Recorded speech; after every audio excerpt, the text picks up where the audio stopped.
या ठिकाणी जरी अनेक उमेदवार असले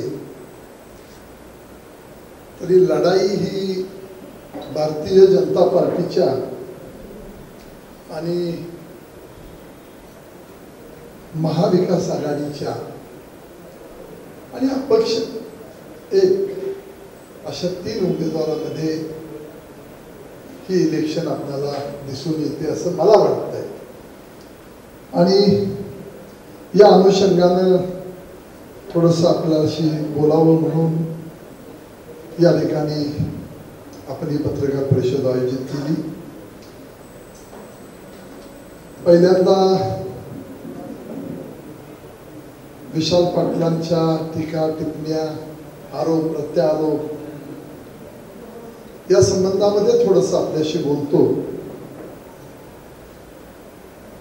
विशाल पाटलांच्या घरामध्ये 35 वर्ष खासदारकी आहे,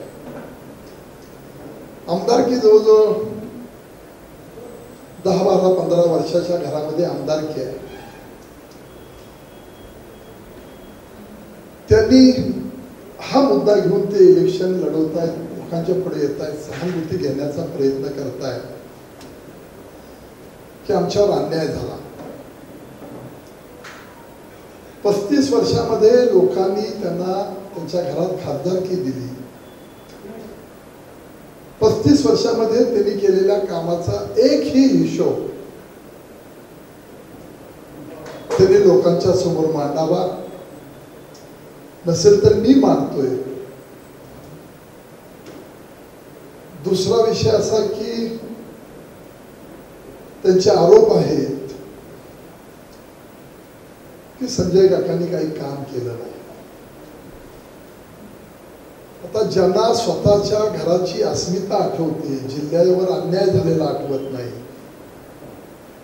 त्यांच्यामुळं या सगळ्या इरिगेशनच्या स्कीम्स, पाण्याच्या स्कीम्स या 0% गतीनं पुढे जात होत्या।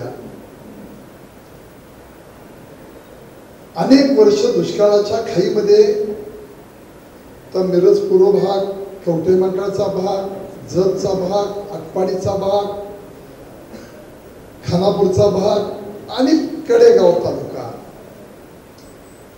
अशा या 6 तालुक्यामध्ये दुष्काळाचं चित्र आपण सगळी मंडळी अनेक वर्ष पाहत होतो। आणि सगळ्यात मोठा दुष्काळ आपण पाहिला तो 3-4 तालुक्यामध्ये।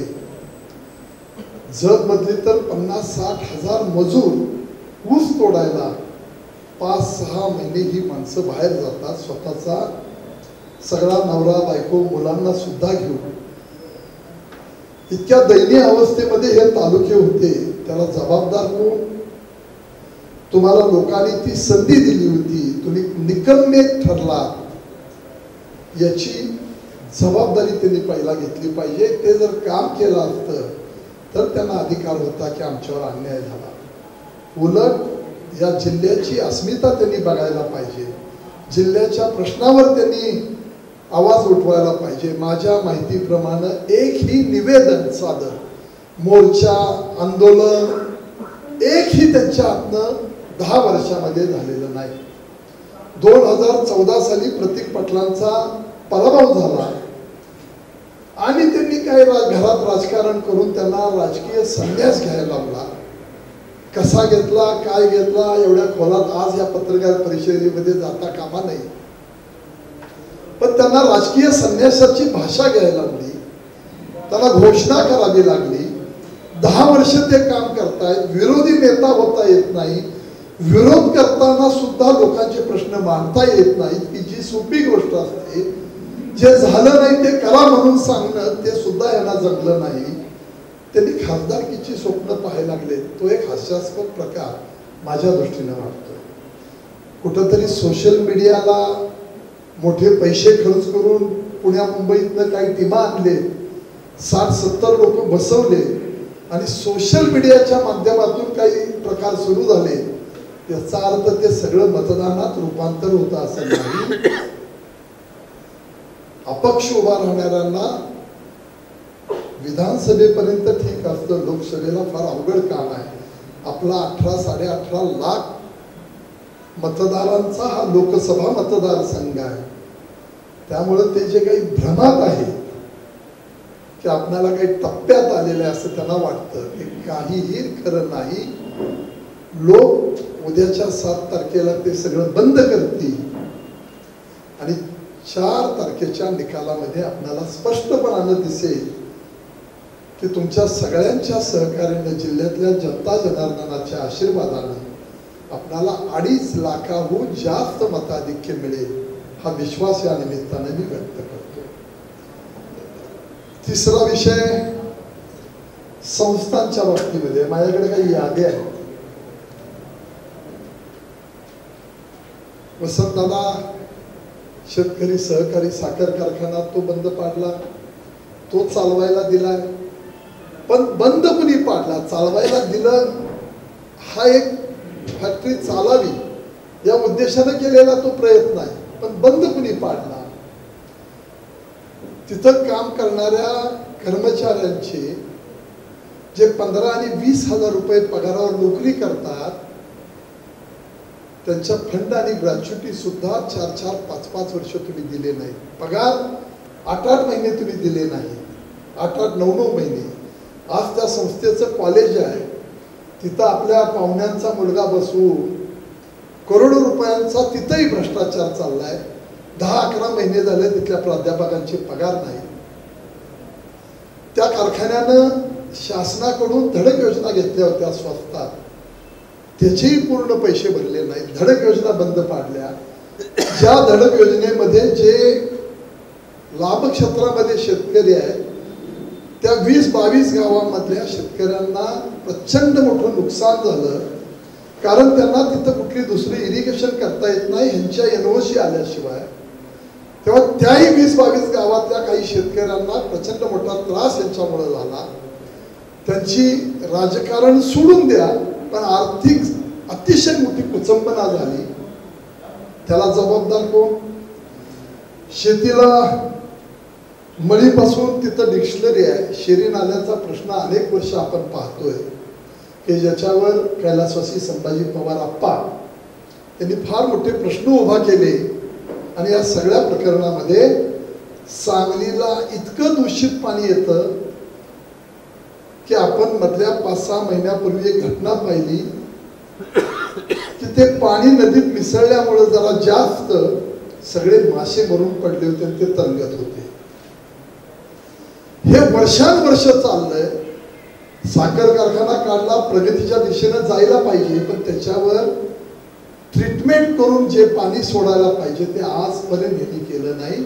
आणि सगळ्या केमिकल युक्त दूषित पाणी त्या सांगली शहरातल्या जनतेला आणि पलीकडे कृष्णेत मिसळलं म्हणजे थोडं इथं अधिक येतं, तिकडं थोडं प्रमाण कमी होतं, पण दूषित कृष्णा नदी करून सगळ्या कृष्णाकाठच्या लोकांच्या आरोग्याला सातत्यानं खेळण्याचा प्रयत्न त्यांनी केलेला आपण पाहतो. त्याच्यामध्ये भारत सूतगिरणी एक बंद पाडली, त्याच्यामध्ये ग्राउंडनट बंद पडलेला आहे. त्या यामध्ये कॉलेजचा उल्लेख सांगितला, प्रकाश अग्रवाल, वसंतदादा मका प्रकल्प आहे, साबुदाणा प्रकल्प एक त्यांनी काढला होता, त्याच्यात अडचणी आणल्या. वसंतदादांच्या नावावर एक कृषी केंद्र त्यांनी काढलेलं आहे की ते शासनाची योजना होती की त्या कृषी विज्ञान केंद्रांच्या माध्यमातून इथल्या पिकांचा अभ्यास करा, त्याच्या कीड नियंत्रणावर चांगलं लक्ष द्या, उत्पन्न वाढीसाठी नव्या नव्या व्हरायटी आणा आणि इथल्या शेतकऱ्यांना तुम्ही चांगल्या पद्धतीनं मार्गदर्शन करा. ते आतापर्यंत आलेलं कोट्यावधीचं अनुदान कुठं आहे हे त्यांनी एकदा सांगावं. कोणाकोणाचे पगार काढले जातात, त्या गाड्या कोण वापरतं, कोणाची काय परिस्थिती आहे, हाही भाग आहे. सोनी कारखान्याच्या बाबतीमध्ये शासनाकडनं काय पैसे आणले, तिथली काय अवस्था आहे. वसंतदादा जिल्हा दूध संघ कुणी बंद पाडला, त्यातल्या काही शेतकऱ्यांचे दूध डेअरीवाल्यांचे पैसे देणं आहे, त्याचं काय झालं. अशा अनेक बाबी आपण पाहतो जे वसंतदादांच्या काळामध्ये उभा राहिलं, ते सगळं या मंडळींनी मोडून खाल्लं. तेव्हा अशा माणसांच्या विषयी समाज हे सगळं उघड्या डोळ्यानं पाहत असतो. जरी 8-15 दिवस सोशल मीडियाच्या माध्यमातून आमच्यावर काही वेव तयार होती का, सहानुभूतीची लाट तयार होती का, आणि त्याच्यावर आपल्याला स्वार होता येतं का, हे पाहून राजकारण करणाऱ्या माणसांनी कुठल्या तालुक्यामध्ये गेले, कुणाला भेटले, कुठल्या प्रश्नावर आले, लोक इतक्या अडचणीत होते कोरोनाच्या काळामध्ये, हे कुठं होते, त्यांनी काय केलं. मला उलट प्रश्न विचारताय की संजय काका या पद्धतीनं दुसऱ्याचं श्रेय घेतात. माझ्या 2014च्या लोकसभेनंतर मी आज कधी एकदाही कुठेही नारळ वाढवायला गेलो नाही. त्या परिसरामधली माणसं असतील त्यांना घ्या, त्यांना मोठेपणा द्या, त्यांनी आपल्याला या पदावर बसवलंय, त्या सगळ्या भूमिका आम्ही पार पाडतोय. माझा प्रश्न असा आहे की अस्मिता जिल्ह्यातल्या जनतेची पाहिजे, शेतकऱ्यांची पाहिजे, मतदार राजाची पाहिजे, युवकांची पाहिजे, उद्योगपती, व्यापारी, सगळ्या समाज घटकांची पाहिजे, महिलांची पाहिजे. ती सोडली आणि हेरणा सातत्यानं या जिल्ह्याला मानसिक गुलामगिरीमध्ये ठेवण्यासारखी प्रक्रिया मंडळींच्याकडून दिसते. तेव्हा ह्या सगळ्या गोष्टी जनतेला माहीत आहेत आणि त्या निमित्तानं आपल्या निमित्तानं पुन्हा याची उजळणी करतो. जर या बाबतीमध्ये आपल्याला काही विचारायचं असेल तर आपण विचारू शकता. 1-2 मिनिटं एकदा साहेब बोलून जातील, त्यांना कोल्हापूरवरून फ्लाईट आहे. मी संजय देसाई आपल्याला सांगतो, दोन्हीही उमेदवार, मगाशी मी सांगितलं, महाविकास आघाडीचे चंद्रहार पाटील उमेदवार आहेत, त्यांच्यासाठी जयंत पाटील साहेब काम करतायत, विश्वजित कदम साहेब काम करतायत. राष्ट्रवादी आणि काँग्रेस हे दोन्ही नेते गेले 2 दिवस त्यांच्यासाठी काम करतायत. मगाशीच मी सांगितलं की माझ्या दृष्टीनं दोघंही समसमान या पद्धतीनं मला दिसत आहेत, कारण मी गेले 9 दिवस वेगवेगळ्या तालुक्यातून फिरून येतोय. तर महाविकास आघाडीच्या माध्यमातून जी आपली ही लढाई आहे ती निश्चितपणानं दोन्ही पैलवान आणि विशाल पाटील हे दोन्ही त्या ठिकाणी मला सारख्या प्रमाणामध्ये दिसतात. निवडणूक म्हटल्यानंतर विरोधकाला कमी समजायचं नसतं. मात्र संजय काका असतील किंवा चंद्रहार पाटील असतील एकमेकांच्यावर टीका करत नाहीत, फक्त विशाल पाटलांच्यावर टीका करतात, अशी चर्चा आहे. तर चंद्रहार पाटील सुद्धा तुमचे स्पर्धक आहेत, तुम्ही त्यांच्याविषयी काय सांगाल? चंद्रहार पाटील तुम्ही चंद्रहार पाटलांवर टीका करत नाही अशी चर्चा आहे सगळी. गेली आता 25 मिनिटं झालं तुम्ही आपल्याच नंबर केला, कारण सगळे तुमच्या दोघांची एकमेकांवर चर्चा करताय. विशाल पाटलांच्यावर टीका काय करतोय जरा समजून घ्या. जे काय आरोप करणारी माणसं आहेत त्यांना उत्तर देतोय मी टीका करत नाही. टीकेला 50 गोष्टी आहेत माझ्याकडे अजून. कसा भ्रष्टाचार झालाय आणि कुणी काय केलंय, तसं जर असतं तर पूर्वीच अर्ज दिले असते.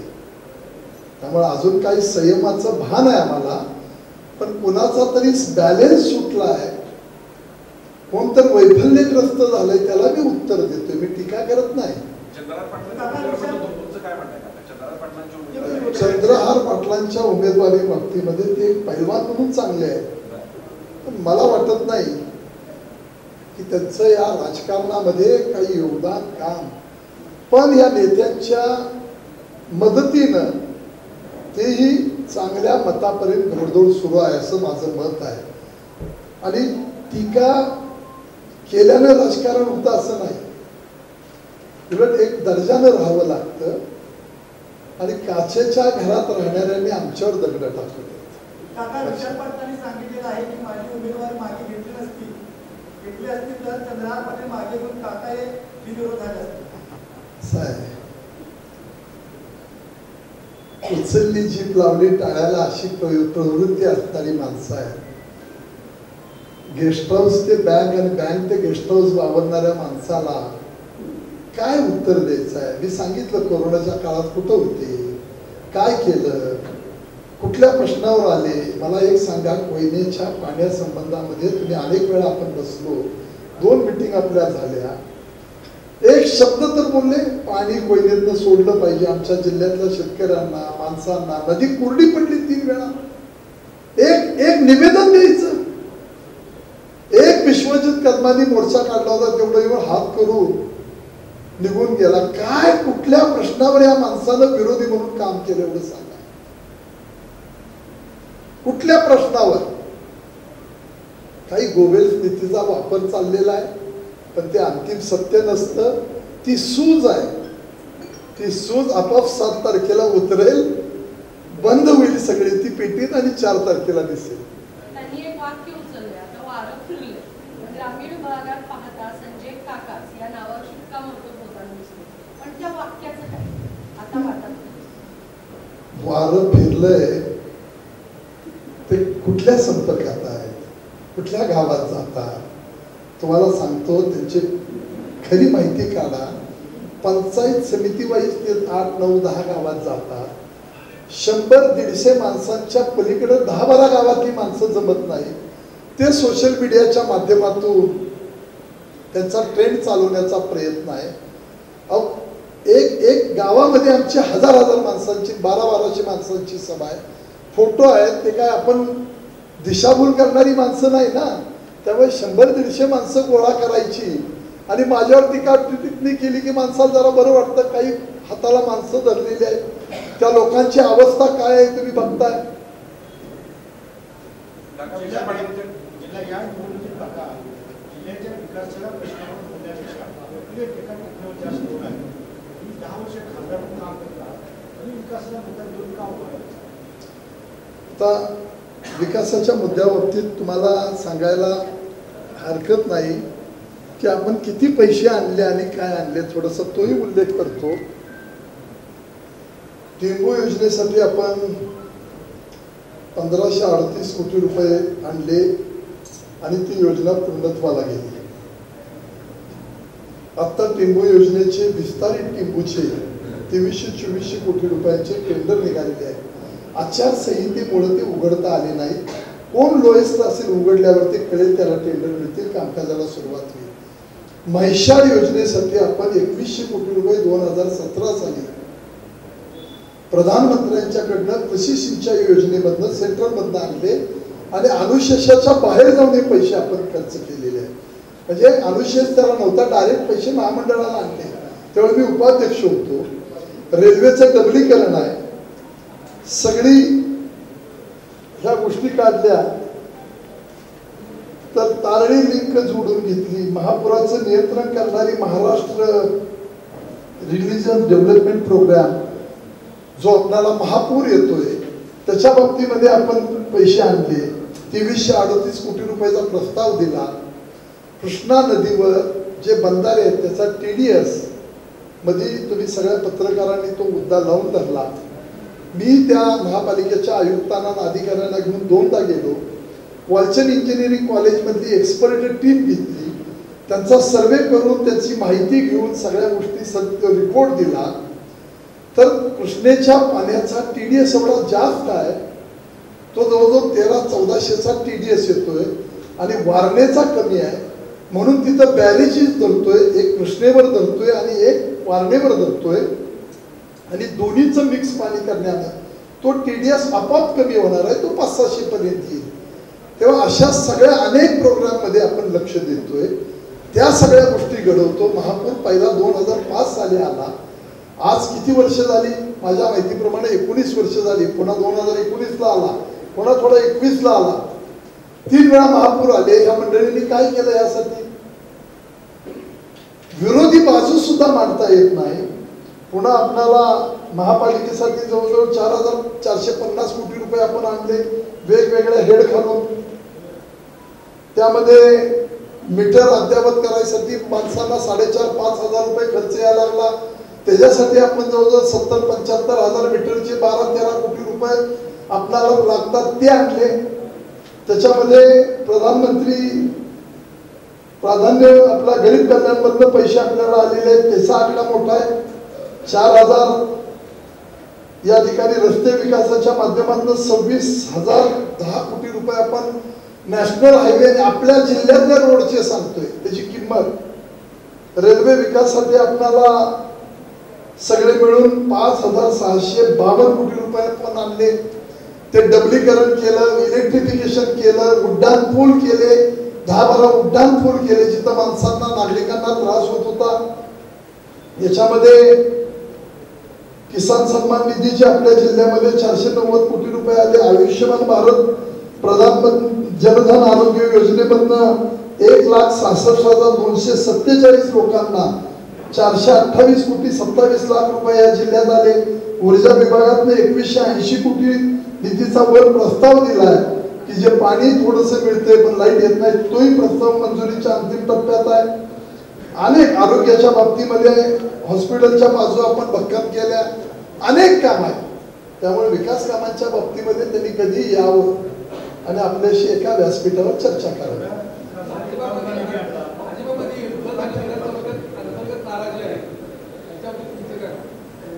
कुठलीही नाराजी नाही. 2-4 नगरसेवक 3-4 नगरसेवक गेले ज्यांनी राजकारणाचा धंदा केलाय, त्या लोकांच्या बाबतीमध्ये मी काही बोलू इच्छित नाही.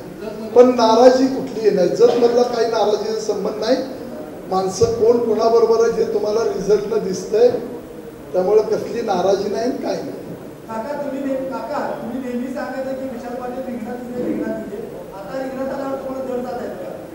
नाही, जडबीड जात असते तर मी बोलवलं नसतं ना. मी हून 2-2दा त्यांना हे सांगितलेलं आहे. आता ते कुस्ती करताना कळतं माणसाला काय आहे ते, जड कोण जातंय ते.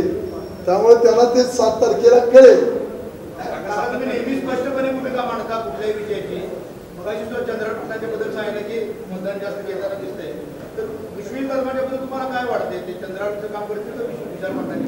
नाही, महाविकास आघाडीची माणसं त्यांचं निश्चितपणानं काम करते. आमच्या तालुक्यामध्ये आरारामांच्या वहिनी त्या ठिकाणी आहेत बरोबर. शरद लाड म्हणजे अरुणांना आहेत, जयंत पाटील सर करायला लागलेले आहेत, विश्वजित कदम काँग्रेसचे नेते आहेत ते करतायत. 100% तुम्हाला रिझल्ट दिसून येतील. बूथ वाईज मतदान कळतं. त्यांना त्या महाविकास आघाडीचा उमेदवार हा चांगलाच चाललेला दिसून आला. फायदा तोटा हा काय तसा भाग आज सांगता येत नाही. पण इलेक्शन आपल्या दृष्टीनं विजय निश्चित आहे आणि तोही 2.5 लाखाच्या फरकाने एवढं सांग.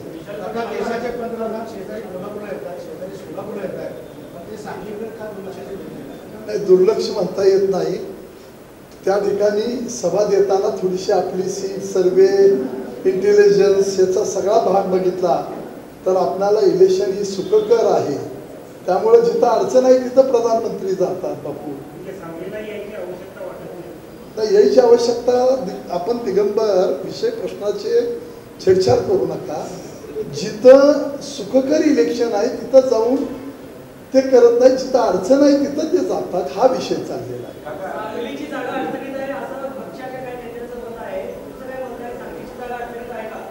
कुठल्याही पक्षाच्या नेत्यांचं मत नाही. सभा प्रत्येक जण बाहेर पडलेला असतात. त्यामुळे त्या सभा आपण घेतले. योगीजींचे माझे पर्सनली काही वर्षापासूनचे संबंध आहेत. त्यांना त्या पद्धतीने ते आलेले आहेत. गडकरी साहेबांनी आपल्याला विकासाच्या दृष्टीनं पुढे नेलंय. सगळे रोड्स आणि इन्फ्रास्ट्रक्चरच्या बाबतीमध्ये मदती केलेल्या आहेत. आणि अमितभाई शहा साहेबांना काही गोष्टी निश्चितपणानं आपल्या जिल्ह्यावर आमच्यावर थोडंसं प्रेम आहे. त्या उद्देशाने त्यांनी त्या सभा आपल्याला दिलेल्या आहेत. आपल्या इथंही येतात. आपल्या इथंही ते येत आहेत. अमितभाईंच्या सभेमध्ये मुख्यमंत्री महोदय आहेत. आहे सगळे फिरतोय आम्ही. दीपकराव काही बेवनाव नाही, काही नाही, सगळं व्यवस्थित आहे. अल्वेला ऑल काय म्हणतात ते 3 इडियट्स मध्ये ऑल इज वेल. काका मगाचा प्रश्न राहिला. तुम्ही आता विकास कामं सांगितला, निधी सांगितला, यापूर्वी सुद्धा तुम्ही ज्या त्यावेळी सांगितलंय. आता 2014 पासून बघितलं तुमचं स्वर्गीय 2019 तुम्ही गोपीनाथ पडळकर, परत आता तुम्ही विशाल पाटील. विकास तर वैयक्तिक प्रतिष्ठा, राजकीय टीका टिप्पणी प्रचारात जी दिसते. लोकांना अगोदर वातावरण उन्हाळ्यात तापले, परत वातावरण तापलेलं दिसते प्रचारात. म्हणून मगाशी मी रवी म्हणालो की या जिल्ह्याला काही परंपरा आहे. ती आचारसंहिता पाळण्याचा प्रयत्न आपण करतोय. कुणाला तरी खालच्या पातळीवर जाऊन बोललं म्हणजे राजकारणामध्ये यश मिळतं असं नाही. लोक ते कर्मणूक म्हणून पाहतात. आणि या सगळ्या भूमिका आरारावांचा आमचा संघर्ष होता, पण एवढ्या खालच्या लेवलला कधी आला नव्हता. कमरेच्या खाली वार झाले नव्हते. संघर्ष होता, पण अलीकडे ह्या नवीन इलेक्शनच्या स्ट्रॅटेजी आखणाऱ्या स्वतःला विद्वान समजणाऱ्या उमेदवाराला वाटतंय. म्हणून मगाशी मी म्हटलं की मी आरोप करत नाही, प्रश्नाला उत्तरं देतोय.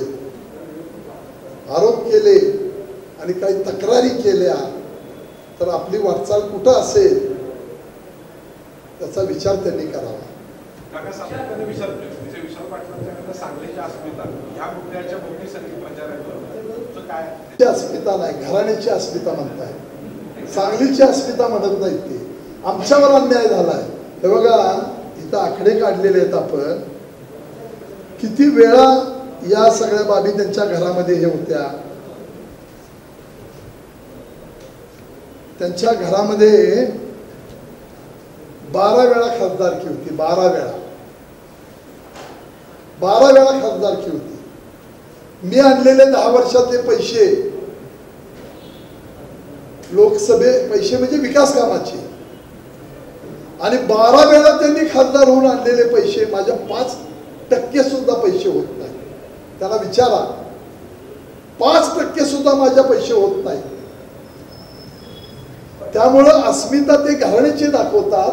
म्हणून मी एक शब्द वापरला, मानसिक गुलामगिरीमध्ये ठेवण्याचा. त्यांना काही भ्रम झालाय का की या जिल्ह्यातली जनता जन्माला येताना वसंतदादांच्या वारसासाठी जन्म झाला असं काय वाटत असेल तर मला माहित नाही. परवा जयंत साहेबांनी सांगितले की विशाल पाटीलच्यामुळे ती पेटली किंवा त्यांना बोलायला लागले. तुम्हाला काय वाटतं असं काय झालं असं? आता बरोबर कोण कोण आहेत मला तर दोघंच दिसत आहेत.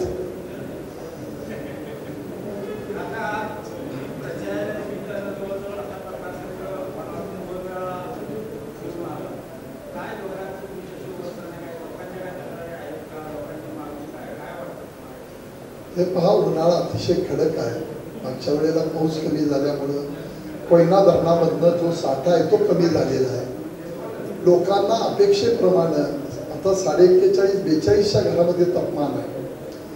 अपेक्षेप्रमाणे हे पाणी पुरू शकत नाही, ही एक वस्तुस्थिती आहे. पण ते काम या 18 महिन्यामध्ये निश्चितपणानं पूर्ण होतं, तोही विश्वास आहे. तेव्हा काम करणारा माणूस म्हणून निश्चितपणानं माझ्याकडे पाहतात. पाणी आणि विजेचा प्रश्न आहे, लोड शेडिंग, या 2 बाबी लोकांच्या दृष्टीनं आम्ही जे प्रस्ताव दिलेले आहेत ते पुढच्या 1 वर्षाच्या कालखंडामध्ये आम्ही सगळे सोडू.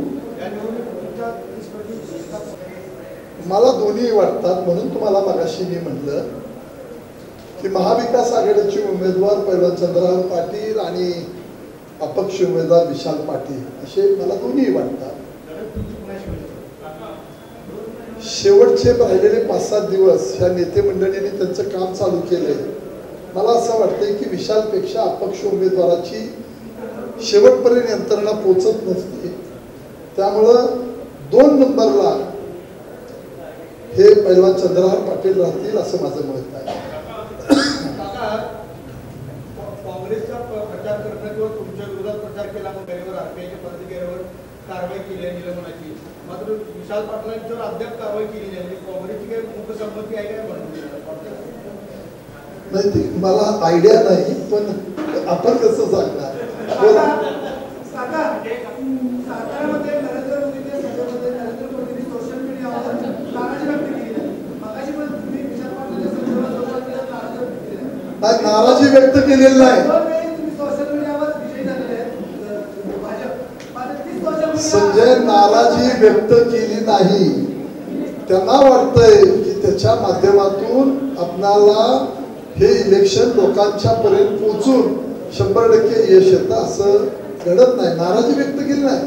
तो त्यांनी त्यांच्या पद्धतीने इलेक्शन जिंकण्याचा एक त्यांचा प्रयोग आहे. ही नाराजी व्यक्त केली नाही. 2.5 लाख